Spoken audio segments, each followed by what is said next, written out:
चंदनपुर गांव में भोला नाम का एक किसान अपनी पत्नी सीमा के साथ रहता था। भोला के पास 2 बीघा जमीन थी जिस पर वो बड़ी ही मेहनत से खेती किया करता था।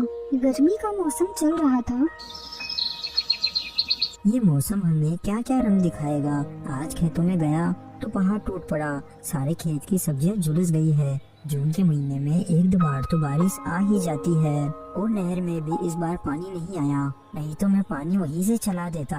पता नहीं हमारी जिंदगी में अच्छे दिन कब आएंगे। ये गरीबी तो जाने का नाम ही नहीं ले रही। अपन जिस साल सोचते हैं कि अब अच्छा करेंगे और उसी साल मौसम हमारी सारी उम्मीदों पर पानी फेर देता है। मैं एक काम करता हूँ, जो हमारे पौधे खराब हुए हैं मैं उन पौधों को निकाल देता हूँ और नए पौधे लगा देता हूँ। सारी उम्मीद बस इन्हीं सब्जियों पर टिकी है। फिर अगले दिन भोला सारे खराब पौधे निकाल देता है और अपने खेत में नए पौधे लगा देता है और फिर वो बड़ी ही मेहनत से कुएं में से पानी लाकर अपने खेत में देता है। पर वो बड़ी जमीन थी, कोई छोटा सा गमला नहीं जिसमें थोड़े से पानी से काम हो जाए। शाम होने तक भोला बहुत थक जाता है। अरे भाई भोला, तेरा खेत तो कुएं से बहुत ही दूर है। इस तरह तो तू कभी भी अपने खेतों को पूरा पानी नहीं दे पाएगा और तेरे पास तो बैल भी नहीं है जो तू उनकी मदद से कुएं से पानी निकाल सके। क्या बताऊं भाई, अगर यही थोड़ी भगवान की मेहरबानी हो जाती तो यही सब खेत लहरा रहे होते।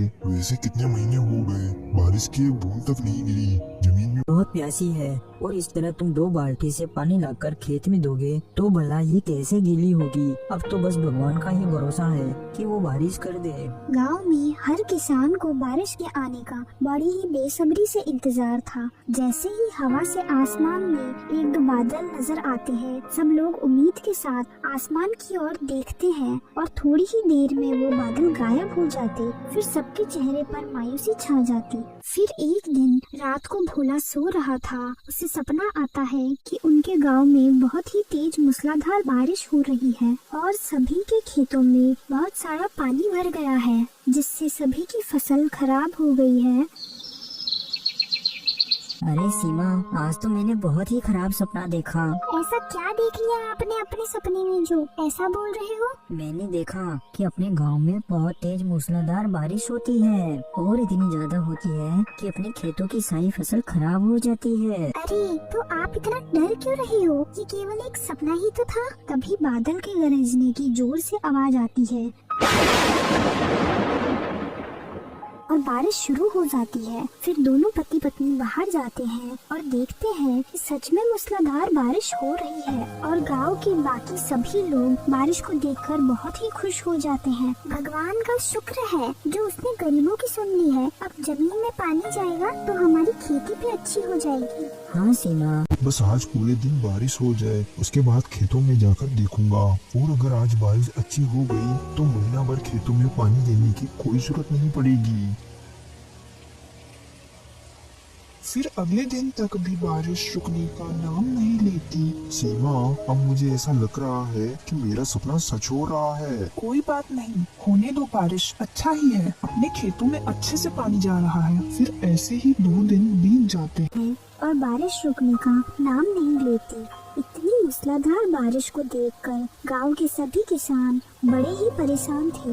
अब तो सब बस बारिश रुकने का इंतजार ही कर रहे थे। सुनो जी, मुझे तो बहुत ही चिंता होने लगी है। हमारी सब्जियों की फसल बहुत ही छोटी थी और बारिश इतनी मूसलाधार हो रही है, कहीं ऐसा ना हो कि हमारी फसल ही खराब हो जाए। क्या बताऊँ सीमा, मेरे दिमाग में तो बस खेत ही घूम रहा है। बस भगवान आज के लिए ये बारिश बहुत है।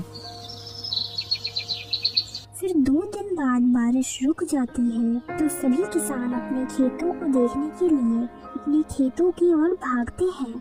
भोला भी जल्दी जल्दी अपने खेतों की तरफ जाता है। मैंने तो 4 दिन पहले ही नई फसल लगाई थी, पता नहीं अब क्या हाल होगा। खेत में पहुंचते ही वहां का नजारा देखकर भोला रोने लगता है क्योंकि उसकी सारी फसल खराब हो चुकी थी।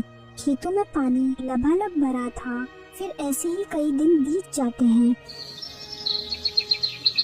अब भोला के पास नई फसल बोने के लिए बीज के पैसे नहीं थे ना ही भोला किसी से उधार लेना चाहता था। क्या हुआ जी, आप इतने परेशान क्यों हो? क्या करूं सीमा, मेरे खुद समझ में नहीं आ रहा। ऐसे तो अपने घर का अनाज भी खत्म होता जा रहा है और मेरे पास नए बीज बोने के लिए भी पैसे नहीं है और मैं किसी से उधार लेना भी नहीं चाहता।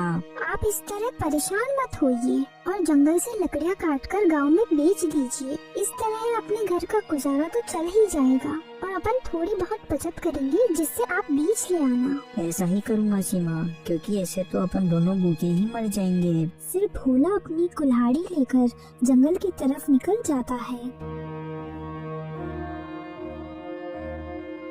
दिन भर जंगल से लकड़ियाँ काटकर शाम को गांव में घूम घूम कर लकड़ियाँ बेच देता है और अपने घर के लिए निकल जाता है। तभी रास्ते में उसे एक पोटली मिलती है, तो वो उस पोटली को उठा लेता है और उसमें देखता है इसमें तो 10 सोने के सिक्के हैं। इनका मैं क्या करूँगा? अगर मैं इनको यहीं रख दूं तो न जाने किसकी नजर इन पे पड़े और वो उठाकर ले जाए। न जाने किस गरीब किसान के हैं, बेचारे ने कितनी मेहनत से जमा किए होंगे। चलो मैं ऐसा करता हूँ, इन सिक्कों को थाने में ही जमा करवाता हूँ।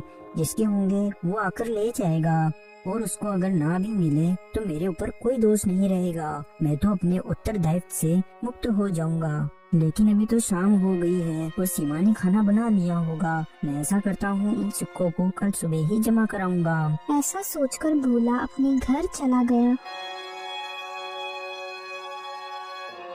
ये इस पोटली में क्या है? इसमें 10 सोने के सिक्के हैं। कहाँ से लेकर आए हो आप इतने सोने के सिक्के? और सच सच बताओ किसके हैं और कहाँ से लाए हो? सच कहता हूँ सीमा, मुझे ये पोटली रास्ते में मिली है। लाओ तो फिर मुझे दे दो। कल इन्हीं से घर का थोड़ा राशन ले आना और खेत में बोने के लिए नए बीज ले आना। नहीं नहीं सीमा, ये अपना धन नहीं है, ये पराया धन है।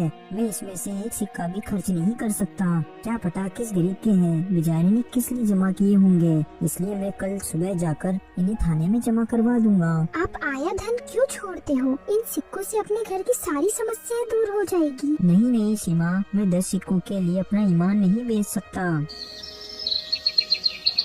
फिर अगले दिन सुबह होने पर भोला घर के बाहर खड़ा था। तभी उसका दोस्त रमेश उसके पास आ जाता है।